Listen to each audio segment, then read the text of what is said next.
Hello बच्चों, let's read the question. The question say that if observed value of the colligative properties is more than the normal value of same property, then Van't of factor is more than 1.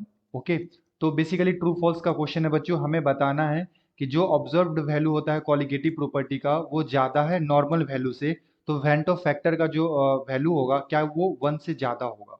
Okay, so first of all मैं यहाँ बात करता हूँ बच्चों की concept basically किस concept से आया है. तो ये आया है बच्चों आपको वेंट ऑफ फैक्टर से. ओके, ये क्वेश्चन आया है बच्चों went of factor. Went of factor. Okay, and जो कॉलिगेटिव प्रॉपर्टी होता है बच्चों आई, सॉरी, जो वेंट ऑफ फैक्टर होता है आई, ये बेसिकली क्या होता है observed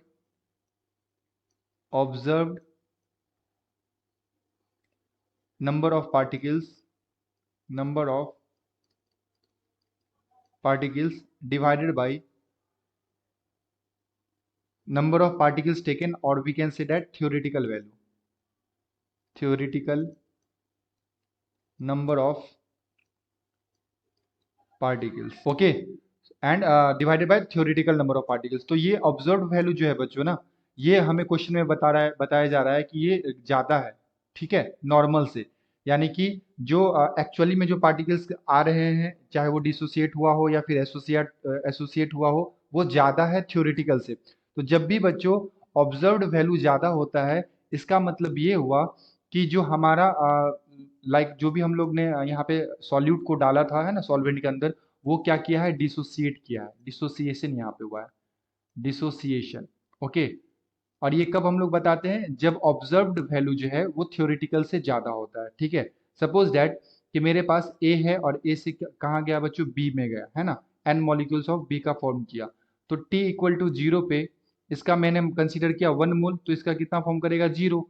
and T equal to T पे यहाँ से 1 में से अल्फा डिसोसिएट किया बच्चों, तो बनेगा कितना, तो देखो 1 से एन बी बन रहा है ना, 1 से क्या बन रहा है, एन मोल बन रहा है बी का.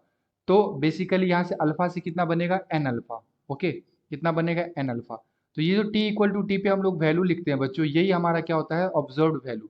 And t equal to zero पे जो हम लोग वैल्यू लिखते हैं, ये होता है हम लोग का क्या, थ्योरेटिकल वैल्यू. और वी कैन से दैट जो हम लोगों ने वैल्यू को कंसीडर किया था है ना, इनिशियली जितना लिया था.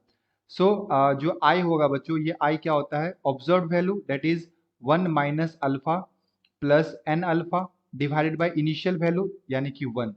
ओके, सो यहाँ से मैं क्या लिख सकता हूँ, 1, और इस दोनों में से मैं अगर अल्फा बच्चों कॉमन ले लूँ तो ये आ जाएगा हमारे पास N minus one. Okay, N minus one divided by 1.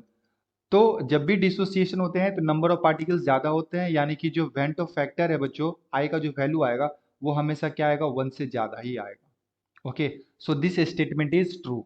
ये जो स्टेटमेंट है बच्चों, ये कैसा है, ट्रू स्टेटमेंट है. ठीक है, जब भी आपका ऑब्जर्व कॉलिगेटिव प्रॉपर्टी का वैल्यू ज़्यादा आए है ना थ्योरेटिकल से या नॉर्मल वैल्यू से, तो ये डिसोसिएट होता है. एंड जब भी डिसोसिएशन होता है बच्चों, तो यहाँ पे वेंट ऑफ फैक्टर का जो वैल्यू है वो 1 से ज़्यादा आता है. ओके बच्चों, I hope you will be understood it well. Best of luck.